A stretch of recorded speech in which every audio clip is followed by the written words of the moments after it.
Good morning, everyone out there. We are now at 11 o'clock.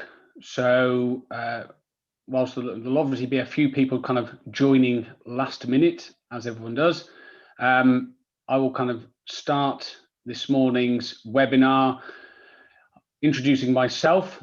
My name is Ben Burton from Overbury. I am one of the BCO Midlands and East Anglia committee members, and I will kind of be leading on today's webinar and introducing the guys from proAV and SpaceInvader, who will be giving you this morning's presentation.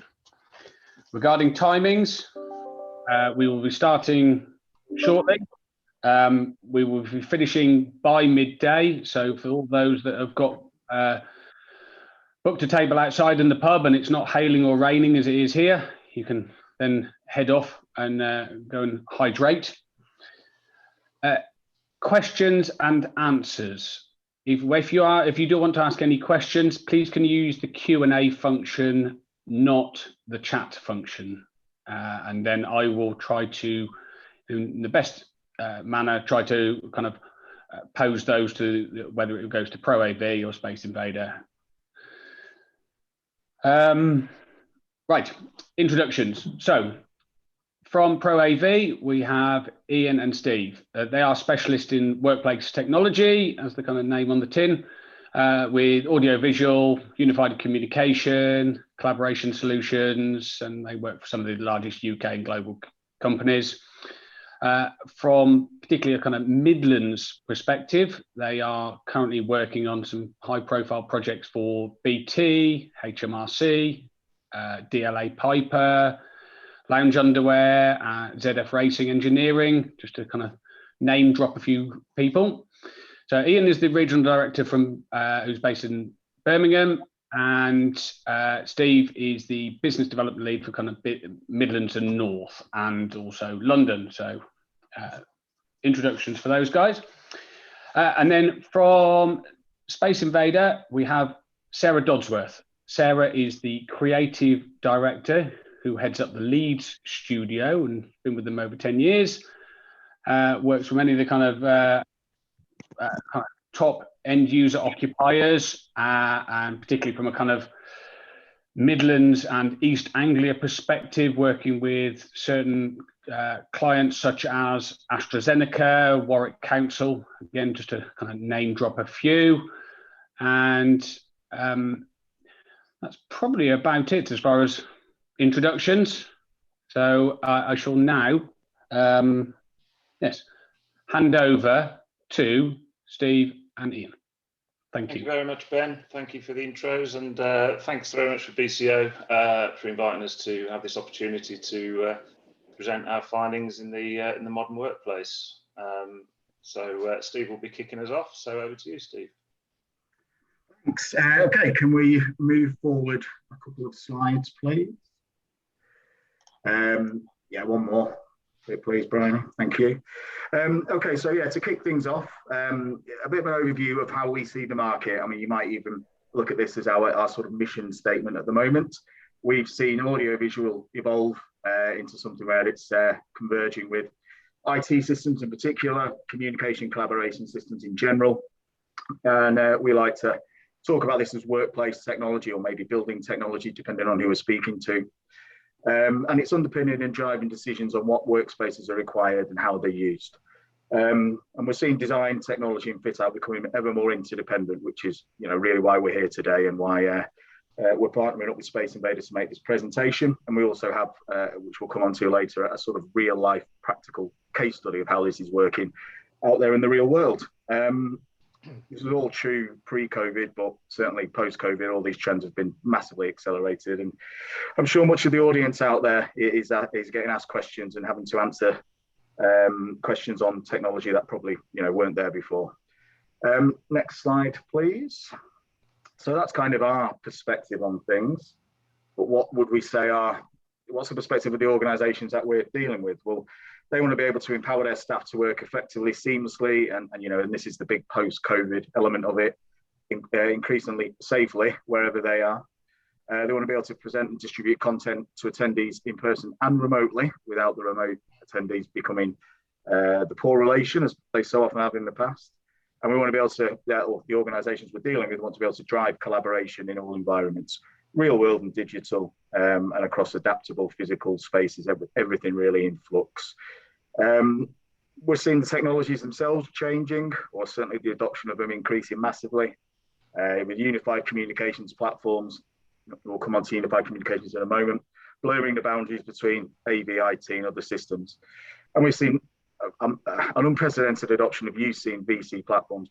All of this means, I guess, to try and summarize it, arguably the most exciting developments in our space are not specific technologies or widgets or things you can hold. It's what's happening behind the scenes, and the way that communication systems in particular are running across IT networks, for example. Again, we'll touch on some of this as we move through. Next slide, please. Okay, so it's a very simplistic perspective on how we see things, and probably being a little bit cheeky there because clearly it hasn't entirely flipped on its head. But there was a traditional model where a building would be selected, a lease signed, a professional team pulled together, a fit out contractor appointed, furniture put in, and kind of audio visual equipment stuck on top. And we would like to think, and certainly our clients are telling us, that increasingly that workplace technology piece is driving their decisions, in conjunction, of course, with all the various disciplines who'll be out there listening in on this call. Next slide, please. Okay, so that's sort of an overview and a background and where we see things evolving. Just to run through a few of the actual hot off the press trends, if I can call it that we're seeing. Next slide, please. Okay, this is really where, and again, I don't want to sort of steal SpaceInvader's thunder here because this is exactly the kind of thing they're talking to clients about. But few organisations will want to adopt a fully remote working strategy, but equally, 9 to 5 in a particular office has become a bit anachronistic. Everyone's talking about hybrid or blended ways of working. They're the buzzwords. Whether you subscribe to them as buzzwords or not, it's fair to say that most organisations will be deciding where they sit within that spectrum I've just outlined. Now, whatever the conclusions drawn, they'll need to be underpinned by effective technologies. So we're dealing, again, the trend there is that we're dealing ever more closely with the likes of SpaceInvader in the market. Next slide, please. Okay, the world of unified communications. That may mean something to some of our audience. It may not. In our world, it's kind of almost it's almost becoming an old-fashioned expression, but it's certainly got a very key relevance at the moment, because at its core, all unified communications means is putting all of your different communications platforms, VC, voice, email, instant messaging, doc share, presence on a single platform to increase productivity, drive efficiencies, and generally improve the user experience. You're already doing this whether you realize it or not, because you'll be using Zoom or Teams, of course, which have all seen huge adoption in recent times. Some great stats there from Microsoft about the levels of adoption they've seen go through the roof over the past year, or certainly the first 6 months of the past year. So that element of remote working has now become the norm. But what is happening in our side of the industry is that we're seeing these organisations really having to, drive quality and play catch up to deal with these numbers. And they're pushing out increasing numbers of, or manufacturers are pushing out increasing number of devices which are platform certified, i.e. they're Zoom certified, to ensure they provide best possible experience. So these are the kind of things you would need to be thinking about, certainly from a design and fit out perspective, building in rooms that are specifically Zoom rooms or Teams rooms, for example. Now, what this should all do is it should, it's very clear this is driving a greater usage of UC. Having said that, it's also about more rigorous and sophisticated usage of UC. So in the past, people would probably use Zoom here, Teams there, maybe Google, maybe FaceTime. What you really need to do is push everybody onto the same platform to make sure they're getting the best experience. And then increasingly, it won't matter where they are as to their working experience. Okay, next slide, please. Another trend, which is certainly not new, but it's being talked about more and more in the post-COVID environment, is smart and intelligent buildings. So what is a smart building? Well, we've got a definition there, which I will read out. Integration of the various building systems to optimize performance. Systems, including our AV and workplace technology systems, are connected, sensors provide real-time info, responses can be automated, and data is generated. The intended outcomes of this, again, span user experience, increased sustainability, perhaps now infection mitigation, of course, and the bottom line being absolutely key on this as well. Some great stats starting to be pushed out there. CBRE's post-COVID survey, they're talking about 21% of occupiers, which is only a fifth of the market, but prepared to pay a rental premium of over 20%. So it's only a fifth of the market, but that's still a big commitment. And actually, that same survey also made the point that 83% of occupiers in general will be putting some sort of investment into real estate technology. So there's going to be a fifth of the market doing some really interesting heavyweight things and prepared to pay for it. But every other organisation is going to be putting some money into this as well. What you really need to do when it comes to smart and intelligent buildings, there is no simple definition of what it means. Every building is going to have a slightly different mix of what you want to achieve, who's driving that process, and really it's a question and visioning session as to finding out exactly what it's all about. Is it about improving visitor experience? Is it about saving the planet and sustainability? Is it simply about the bottom line and making that building more marketable? So those are the kind of questions you need to be asking. I think, Ian, did you want to jump in a little bit on this one? Yeah, so just from an audiovisual workplace technology perspective, the smart building integration, we've always seen it as a trend for integration to control lighting in rooms and blinds, etc. But it's more and more increasing in the the HVAC, the intelligence that buildings and estate management can receive from the usage of these spaces. So the early engagement and early thought process on smart intelligent building integration is massively on the increase, especially since the outbreak of the pandemic. Okay, next slide, please. So another trend to pick up here, and the trend itself, is the idea of the consumerization of workplace technology. Again, it's not anything new really, since the mass adoption of smartphones. Everybody has a piece of technology in their pocket that's probably better than what you used to get from your corporate IT department 10, 20 years ago. So increasingly, people are bringing this personal technology into the office and expecting it to be supported and used. That's already driven this well-established concept of BYOD, BYOM. So for those not familiar, that's bring your own device or bring your own meeting. And it basically does what it says on the tin. It means you can bring your own device into a meeting and use that, and it's fully supported by the IT infrastructure. In the case of the slight variation on bring your own meeting is the idea that you already effectively have your meeting on your device, be it your laptop, probably most likely it'll be your laptop. You walk into a meeting and that room comes to life with that meeting ready to go. So you're immediately on the big screen. You've got the microphone and the audio setup all linked in very seamlessly. So that's a well-established trend. What we are seeing now are things like virtual reality. So you have this idea of XR, which is extended reality, a term sort of referring to all these real and virtual combined environments. You've probably heard about augmented reality. I mean, all these things are already out there, but it's this idea of increasing adoption as people partly getting more used to it in the household environment. And a good example of this is there's a picture there on the right. This is the Magic Leap 2 headset coming to market end of this year, specifically targeting enterprise customers, half the size, 20% lighter than the previous version, double the field of view. And this is really about getting over a big adoption hurdle with virtual reality. Everybody wants better functionality. It needs more and more compute power, but they want headsets that are smaller and smaller and more comfortable. So that's the hurdle, and increasingly, these are the kind of solutions you're going to be seeing. Again, we've all been talking about virtual reality for decades now, but this is about this idea of adoption finally taking off in the workplace, largely driven by household adoption and the post-COVID scenario where more and more people are going to be wanting to attend meetings virtually, which is something you can do using virtual reality. So a big example of this was that Deloitte have embraced this recently and are driving. Sorry, I'm saying Deloitte. I think it's PwC.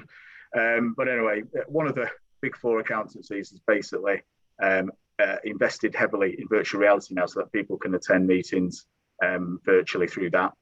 Another factor to this is that the influence and the power of the consumer tech brands. So when it comes to something like augmented reality, which is about overlaying a virtual image onto a real life, onto real life, basically onto real life visuals, what you will find there is that once somebody like Apple gets hold of that market, it will probably take off.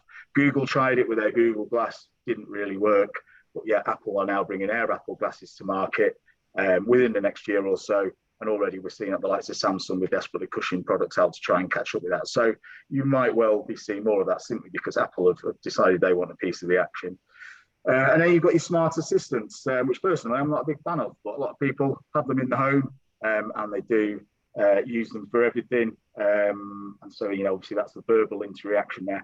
What this all means collectively for design in particular and fit out is that, you know, we're all past the idea that you walk into an office and you have banks of desks and people have their own desk and that's where they sit. Now we've moved to more of a hoteling or a hot desking scenario. Well, actually, you might get to a situation where people come into the office and they never need to sit down. You know, everything they do is through a combination of glasses and speech before moving into a meeting room where they collaborate. So the whole concept of a desk might even disappear. Next slide, please. Okay, just very quickly on this, because again, this is probably slightly more Space Invaders world. I'm conscious of time, but we are seeing increased adoption and methodologies from the software world, things like Agile, Scrum, Kanban. Whether we understand them or not, we've probably all heard about them. And the image on the right there is one of the technological solutions we're seeing in the market. It's a company called, or an organization called Hoylu. So it's a technological solution to having banks and banks of whiteboards that then that are in use and then that need to be protected and kept secure over weeks while people work with them, and therefore it takes, you know, it can take rooms out of circulation for long periods. Well, obviously a technological solution to that just gets rid of that straight away. Right, next slide. Okay, I'll hand over to Ian here. We've just got a couple of ways of looking at the modern workplace journey and where you will encounter, where you need to think about technology in a modern building or, you know, within the office. Next slide and over to Ian. Thank you, Steve. Yeah, this slide just shows a floor plate with relevant technology from, if I go top left round, so hot desk displays, as you know, the point Steve's making there. Yeah, we're seeing that everybody from general office workers to senior management now don't have desks allocated to them. They all have to book their own space as they attend the office. And all of this technology really interlinks. So hot desk displays to show where desks are free, vacant, engaged, or where they are engaged. They can go from green for vacant, red to engaged, but then also blue for when that occupant is in a Teams or Zoom call. So it notifies anybody that they're not ready for a chat or a coffee or what have you. But then resource booking, wayfinding, interactive wayfinding to find that booked desk, to find that booked meeting room, visitor management, all about the arrival experience for guests as well as staff. Going across to the right-hand side, the desk occupancy, so where people have booked desks but haven't arrived or checked in at that desk. There's sensors that will release that desk or that room or that asset back to the estate for non-arrival, so you know you don't have vacant spaces or vacant desks for days or hours at a time. Room display panels, obviously showing what meetings are current and upcoming.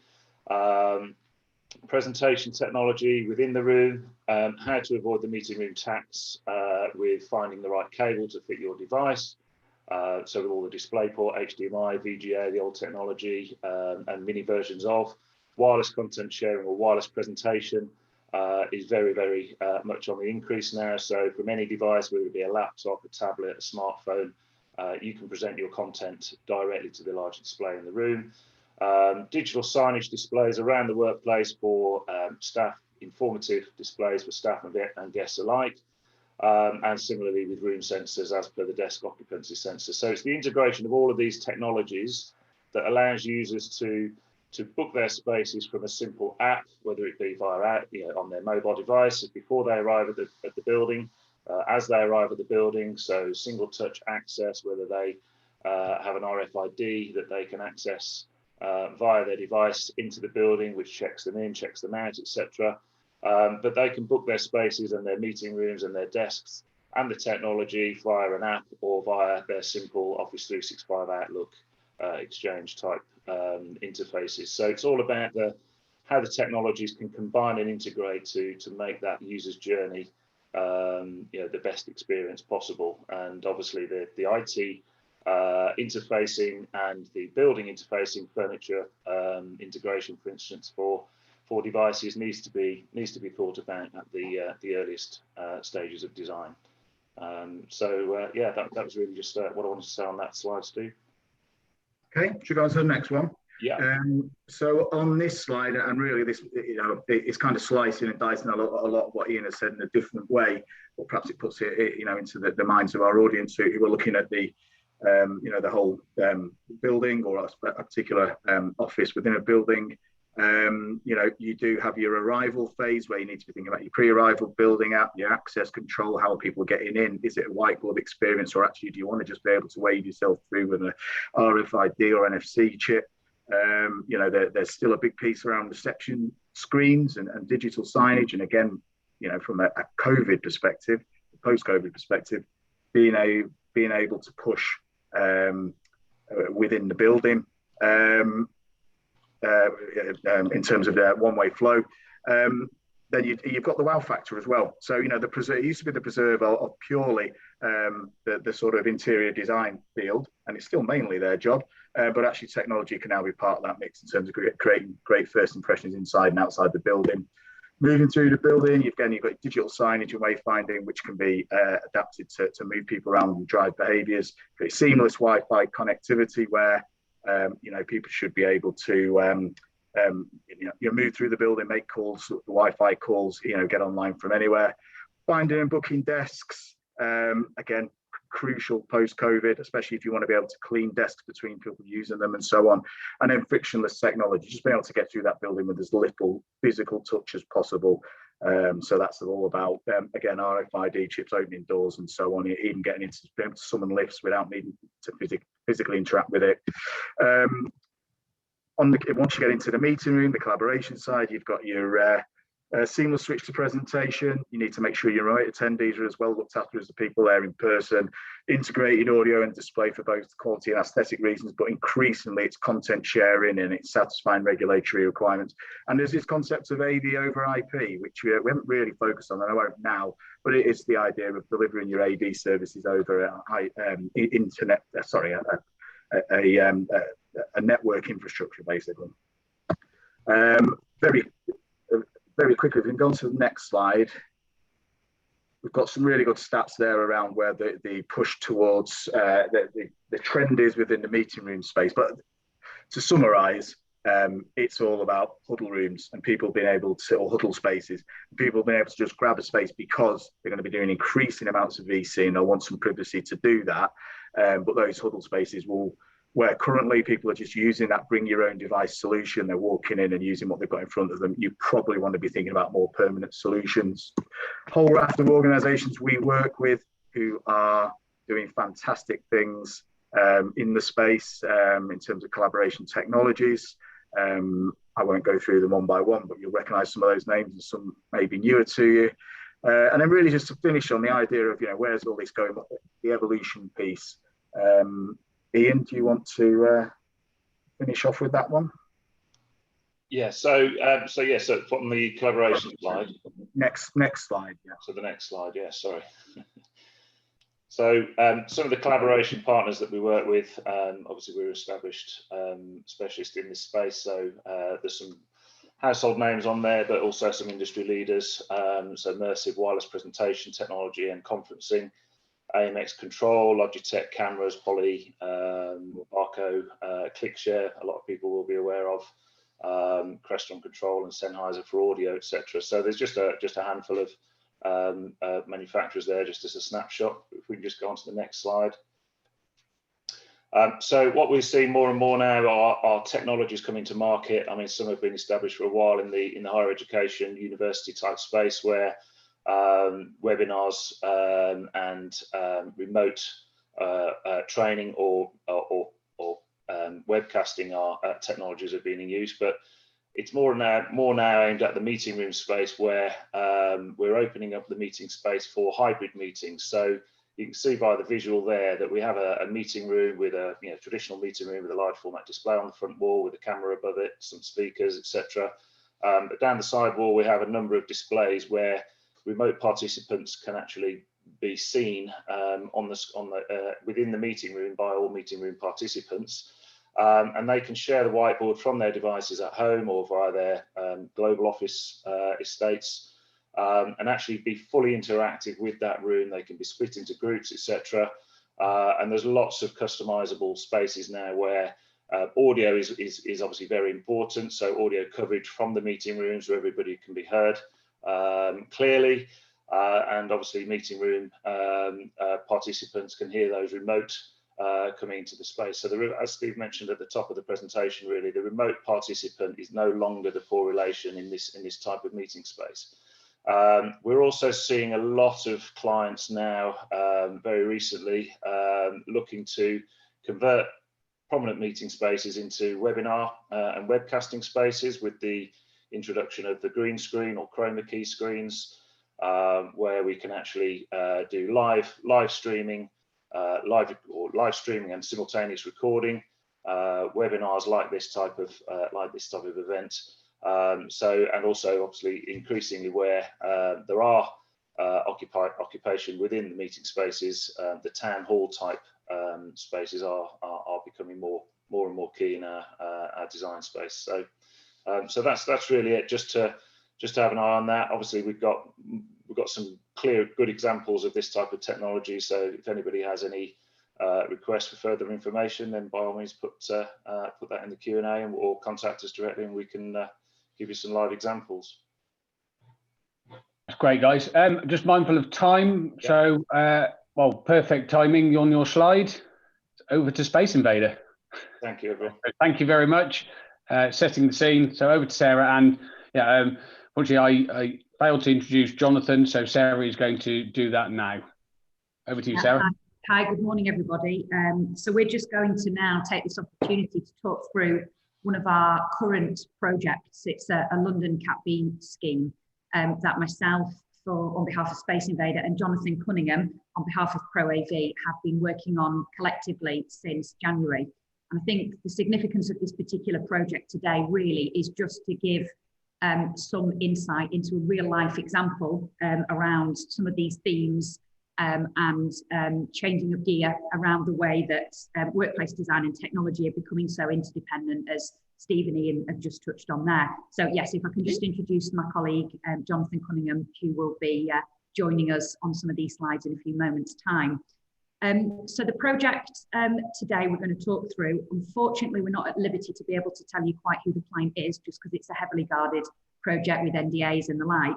However, what I can tell you is that they are a not-for-profit organisation working in the creative arts sector, and they have a rich history of around 100 years. So they're very much an establishment within their own field.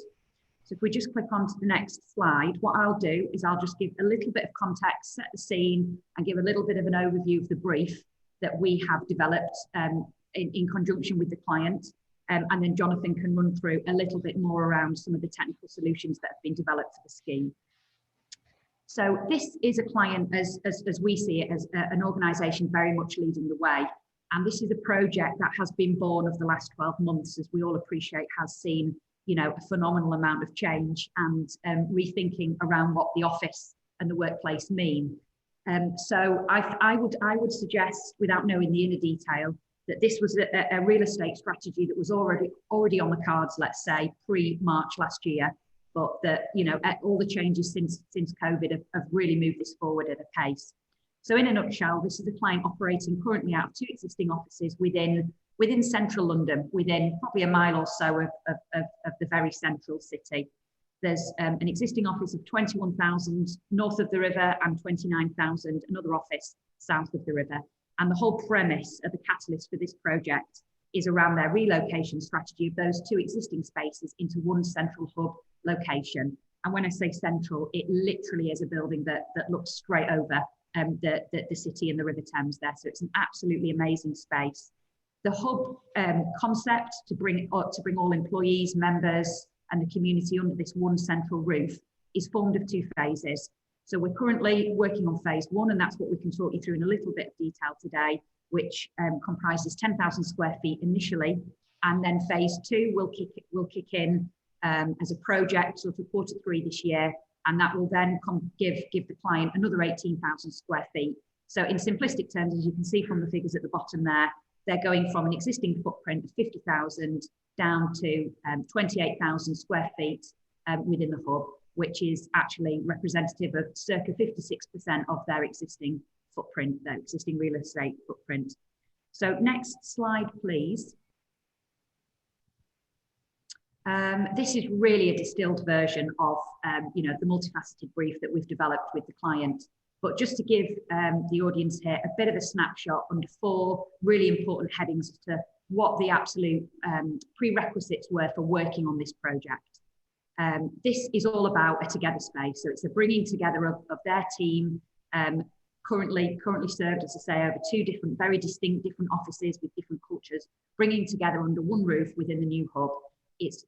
Fundamentally, it's about improving collaboration, well-being, and ways of working. So when we say improving ways of working, naturally that then ties into this whole hybrid model that we've touched on just previously in the presentation, what the last year has presented to everybody in terms of the split between working at home and the value and the importance that is still the office and still the workplace. And it's also about reducing the running costs as well, which is really important with these, significantly quality high rents in London, but almost distilling down to still serve really good quality, but with a reduced footprint.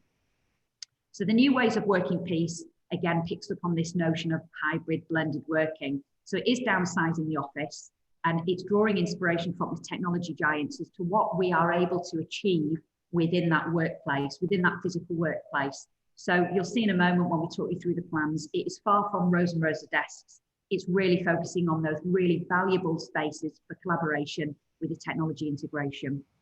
As I mentioned, this is a not-for-profit organisation. So we had to, from the very, very beginning, be very respectful that this project could not run away with costs.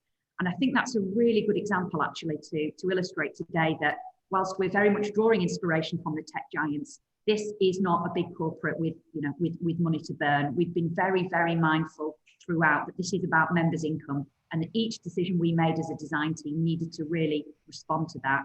And it's really interesting, the word there, or the phrase there, prioritising technology over furnishings. So for me as an interior designer, that took a little bit of getting used to start with, but in turn, it's drawn out a really interesting solution of how the furnishings can be very pared back, very functional, good quality, but this is really about focusing on the tech piece. And then optimizing use. So again, that underpins primarily that the first phase is focused more so on the collaboration and meeting space, because of the way that the different phases sort of dovetail between each other. Also focusing on the fact that there will be still home working taking place during this new change management for this organisation. And also it's really important about retaining flexibility, because what we're able to deliver as a design team in Q3 this year will then need to have the ability to adapt and evolve continually moving forward. We all see that within the market. So flexibility is absolutely imperative to the solutions. And just then touching on the almost like the values and the mission statements of this particular organisation, which we think again sort of underpin everything that we've drawn out of this scheme, which is about being pioneering and pushing forward and not resting on the tried and tested ways of working. Everything's focused around the customer experience of this space, and also the customer acknowledging the fact that there will be an element of people within the physical space, and of course a good proportion of people almost visiting and collaborating, but from a remote point of view. And it had to be about a consistent experience for all. Inclusive design, really, really important. And Steve touched on this around the fact that, more and more we're seeing multi-generational and very diverse workforces. So inclusivity was incredibly important as a priority for this scheme. The scheme needed to have integrity, and again, that touches on around the management of the cost. This was not about bling or unnecessary spends, and of course, collaboration, forming part of this corporate identity and mission statement, which is underpinning what this new hub space is also all about. So next slide, please, Bryony. A really simplistic visual slide, therefore, to just really sum up. You know, we know that working at home is forming part of people's daily working patterns moving forward. And we all know that the home serves as a pretty good option for the low focus tasks, Teams meetings, admins, emails, etc. I think the key word on this slide is therefore, why do we want to come into this hub space? And it's actually about empowering our workforces now to have a choice to want to come into the office rather than the notion that you must be seen. So if we know that we can do certain tasks at home, therefore it begs the question, what are these facilities, what are these ways of working and these community notions that we're able to achieve within these new hub spaces? You know, what is the draw to bring people in? And I think some of the buzzwords here that we're just, you know, we're highlighting is of course about being inclusive, connected, having the best technology available, which you wouldn't necessarily have at home, having the availability to have networking events and really build on that community ethos, which I think we're all crying out for a bit more of that after the challenges of the last year. So the ability to really pioneer those new ways of working and to continue with that collaboration is really so important to what these new hub workspaces are all about moving forward. So next slide, please, Bryony. I think what's really, really important, therefore, to just touch on this is an engagement process. So whilst we would, I guess, as interior designers, workplace designers, traditionally be engaged with the client from the very beginning, help them formulate the brief, establish the vision, the look and feel, and all of the strategy around the space. What sets this project apart is that we were invited to pitch and bid for this just before Christmas last year, and part of that pitch, we were asked to bring forward a technology partner. And I think that really sums up how this particular client are championing this interdependence between the workplace design and the technology experts as well. So what's really important, and this is a fairly generic, one of our simplistic engagement diagrams that we use, but what's really important about all of this process is that SpaceInvader and proAV have worked on this collectively together from the very beginning, and we will continue to work together to hand over each of the phases. So the vision workshop was a joint effort. We then have a series of engagement and roadshows and test beds, which is the wider audience, the wider teams from the client side. But whereas a SpaceInvader, we'd probably do the vision workshops, we'd do the look and feel, we'd almost start to create sort of the house rules of the space. And then somewhere traditionally around Reba Work Stage 3, as a design team, we'd go, right, we need some experts now, we need some input for the AV and the technology. And then almost you find yourself in a position where you're slightly having to shoehorn in some of the great ideas and see what budget's available still at that point. Fundamentally, the technology absolutely dovetails with the workplace design from the get-go of this scheme. And I think that's why it's so intrinsically dovetailed throughout.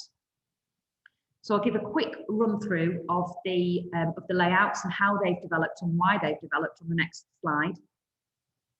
And then, conscious of the time we've got, I shall shortly be handing over. So this is a space plan that represents the first phase of the hub, which is the 10,000 square feet. And certainly not a big space by any stretch of the imagination, but I think what you can clearly see from the illustration on the right-hand side is the proportion of what we would know as traditional desk workstation settings in comparison to meeting spaces, spaces to collaborate, spaces to have focus and quiet time, and then of course on the right-hand side of the floor plate, number 3, the space to have events, big collaborations and big community gatherings. So whereas number 1 highlights the fact that yes, that there is a number of bookable desks and bookable settings, certainly proportionally, they do not overwhelm this as an initial hub concept.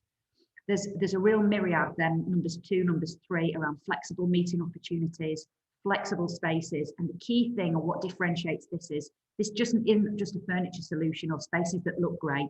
These flexible meeting spaces are all underpinned by the technology and how that enables the different flexibility and the myriad of different town hall events, As I mentioned, this is a company working within the creative arts sector. So there's all sorts of different events and interesting uses of the space, which the technology really underpins the ability to maximise the efficiency of these spaces. We've then, of course, got numerous different collaboration settings, as illustrated by number 4, which is, again, having technology within these more informal open plan settings, perhaps technology that would, with traditionally might have been contained just for enclosed meeting spaces. This is about including technology through all of the different work settings throughout the space. We've got a nice opportunity for a concierge, for a welcome, and technology really forms that first impression within that space. Again, sort of taking inspiration from the tech giants and how that first impression of this slick, forward-thinking organisation really overwhelms you as soon as you walk into the space. And then, of course, we've got opportunities for quiet working, whether that be a touchdown space within the open plan, whether that be an enclosed space, fairly well tried and tested different range of spaces here, enclosed meeting rooms and boardroom spaces as well.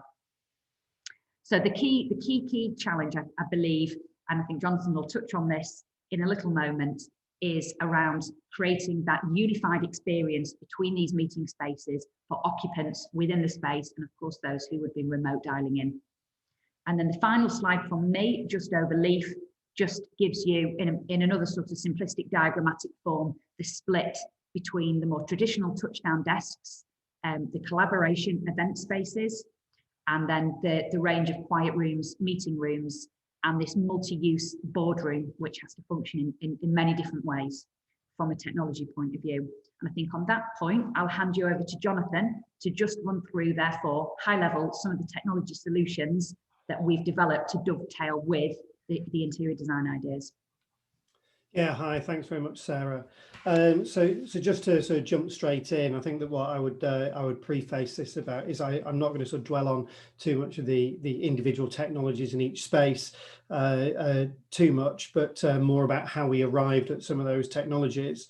So I think first of all, we conducted a number of interviews with this organisation's hub steering group, which are around the technology that they use, and their current engagement, and we tried to sort of tease out what they really wanted.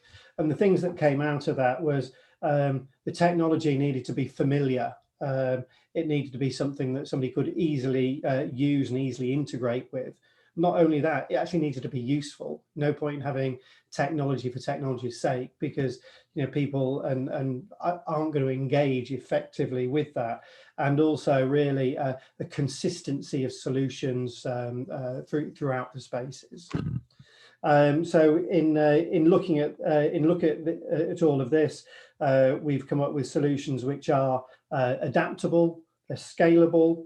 A really important thing was that with a lot of technologies as well that you have today, there's a lot of attributes within the technologies that are sort of tick boxes which can work to drive people's behavior around a workspace, but the client is very aware that they don't really want to sort of drive that technology or drive people's behavior too much at the outset. So sorry, I should have said jump ahead on the slides. So yeah, so consistent solutions, seamless operations. This client is a Office 365 and a Teams house, and they're very keen to sort of integrate that throughout. So that so everywhere we've got as much as possible this equalized experience. And what the equalized experience really means is that in lockdown, or after sort of lockdown last year, when people started to return to the office and they were and people were having meetings in the office using their existing video conference, they actually realized that the experience had been flipped, and the people in the office were actually probably the poor relation, because everybody's sitting at home. When everybody's sitting at home on their laptops or on their PCs, and you've got a full screen, everyone's got an equalized experience. The moment you're in an office, you've got multiple people in the office.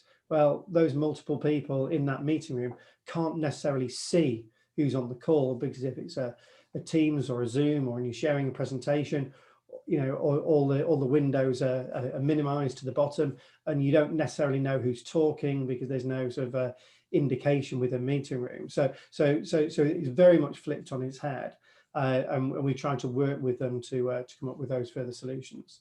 Next slide, please. So what we've actually produced for the client was a day in the life of the hub, to just sort of show the management team how the technology can work and how it can take somebody throughout the hub space, because this obviously is not a space where somebody is typically coming in to be meeting or working all day on their own. They're coming in to meet and to collaborate. And consequently, sort of various things came out of that. So with the touchdown desks, for example, somebody comes in first thing in the morning, they may have booked a touchdown desk, and they need to have some familiar technology. So everyone has a laptop, they bring their laptop in. There was talk from the steering group, they wanted dual screen because that's what they have at home, but you know, actually drilling down on that, very few people require dual screen in office because they're not there long enough to do, you know, to get involved in that level and detail of work. So you know, it was within those touchdown spaces, say single screen, plug your laptop in, single cable. You can charge your laptop, get video conference, audio conference, all from your laptop within those areas. But what this shows, this slide demonstrates, is how throughout the space you can actually touch the whole space, you know, within a day through sort of the booking of meetings, through some of the systems that Ian and Steve mentioned before. Next slide, please. So as I mentioned, touchdown spaces, we're talking about booking a touchdown space before you arrive in the hub, either from your app, a web app, or a mobile device, or through Outlook, plugging into and you can do that through your you can book into a desk through your smartphone or through an NFC card. And again, very simply plugging into you know, technology that people will be familiar with at home. Next slide, please. There are a number of collaboration spaces throughout, which these are more sort of informal meeting spaces. And again, with these, the idea of bringing your laptop in, to use your laptop to drive a presentation, having video again available at these spaces, being able to book these spaces, but also having mobile resources as well. With some of these spaces, well, you know, the client doesn't actually know how they want to use them at the moment. So being able to have mobile resource allows them to have a flexibility. Because I think part of the requirement for phase one of the hub as well is to ascertain how it's used. And with some of the technologies we're putting in or being designed in, we're looking at putting analytics in there. So within the meeting room booking systems, for example, there are sensors going in the rooms, can tell when a room is occupied, who's occupying it, have people checked in, does the room run for its full amount of time, are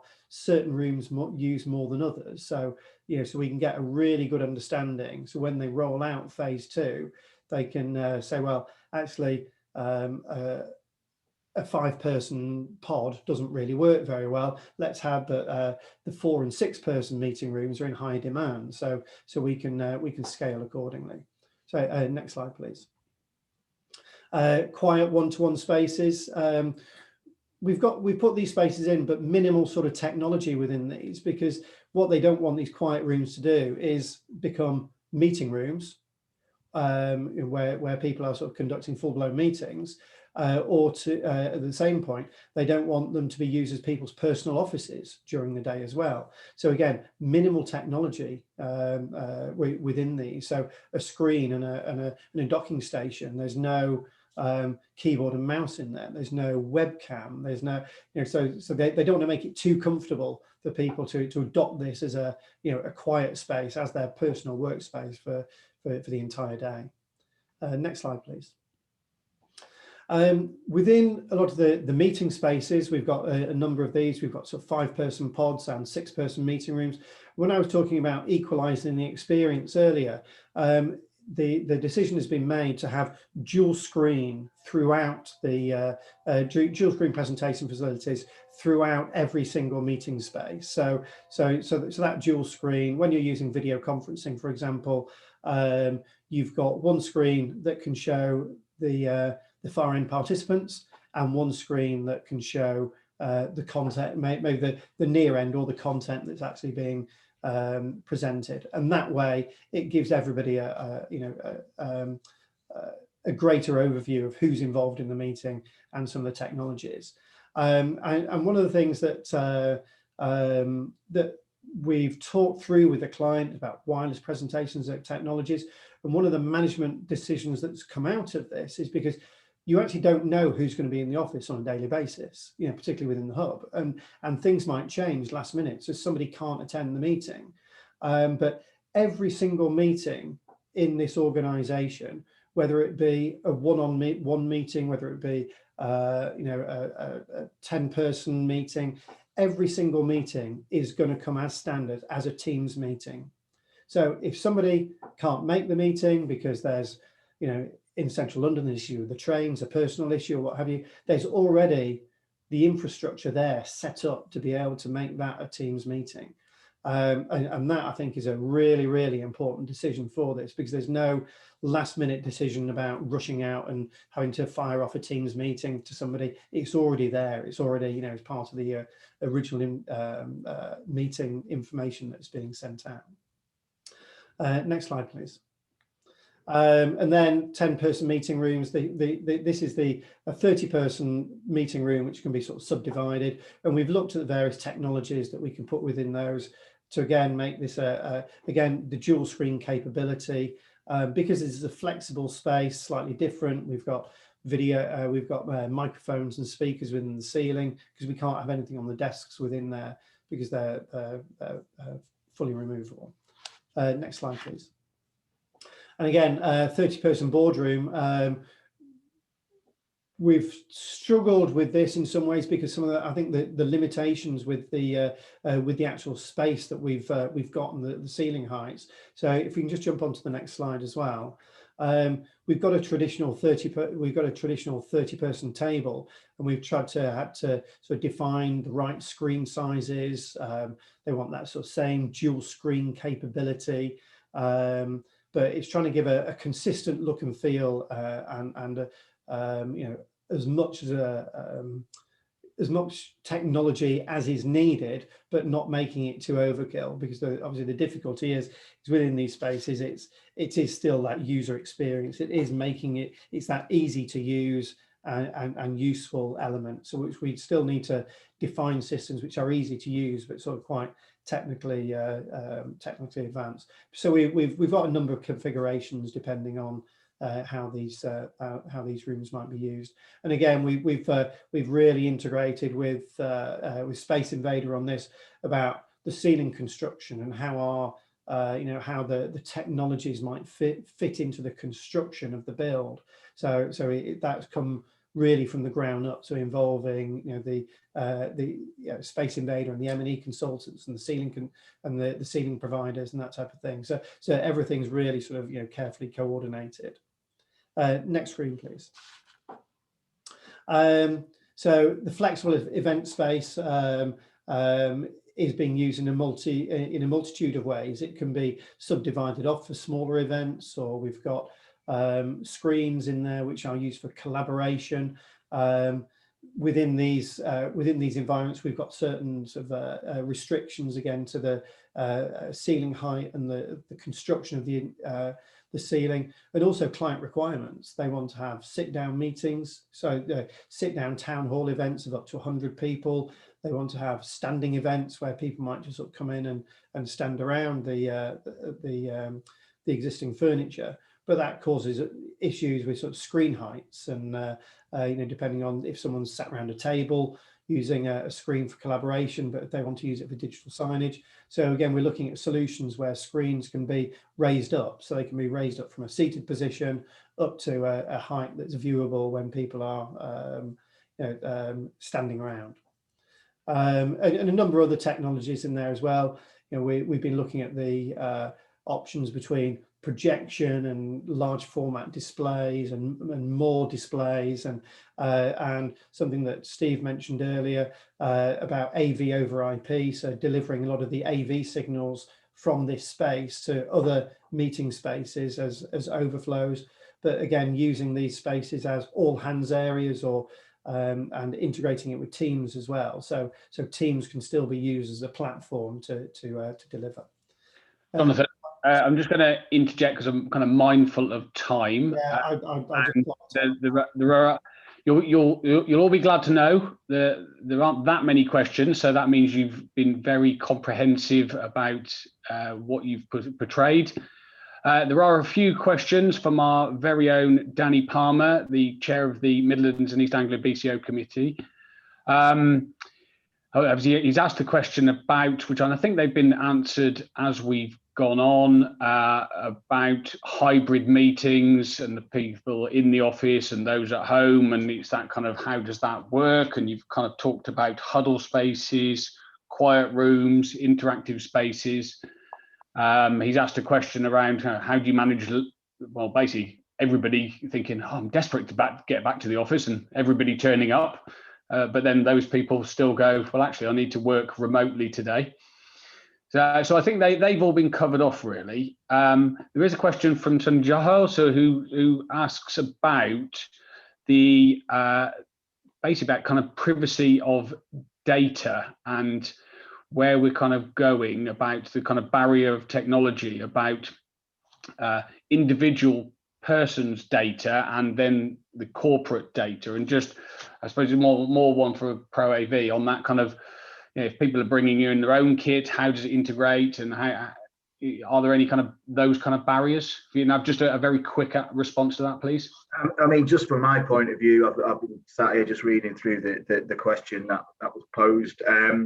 Yeah, you know, the technology is there to do as much or as little tracking as you want, really. The question becomes, you know, what's the legal position on doing it? What's the company's corporate culture around doing it?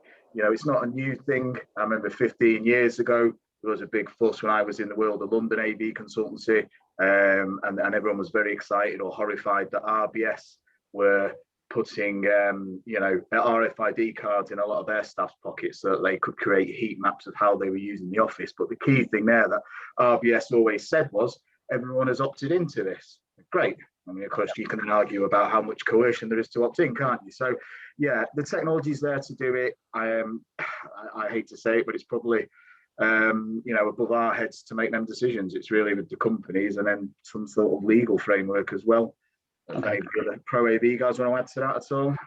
Let's go. Well, we'll just quickly. I'm very mindful of time, so there is one from Harish who's put, are CO2 monitors readily available that are smart and linked to AC FCU units to boost fresh air to safe levels? Again, very quick response. Or is that something that goes to the M&E teams rather than the AV? Yeah, we're seeing this in a lot of the intelligent building systems that we're integrating, where meeting rooms, meetings maybe are overrunning. CO2 sensors are obviously then kicking in to fill the space with more, via the HVAC systems. So yeah, that can all be integrated as long as there's an interface to connect it into the system. Yeah, that can all be automated. Okay, cool. Again, very mindful of time, so I'm going to kind of wrap it up now. Sorry, Michael Clark, who has posted a question. If you want to kind of pose that direct to us, then we can get back to you. Therefore, I would just like to thank Steve and Ian from proAV, Sarah and Jonathan from SpaceInvader Design. Thank you all for attending. We all know that it's going to be a different world when we all get back to the office. How do we kind of carry on communicating with this kind of new world we're all living in, where we're all on virtual systems, and and it's just about how we kind of move that forward. And it's great that it's been thought of now and people are addressing it, and it's going to be great.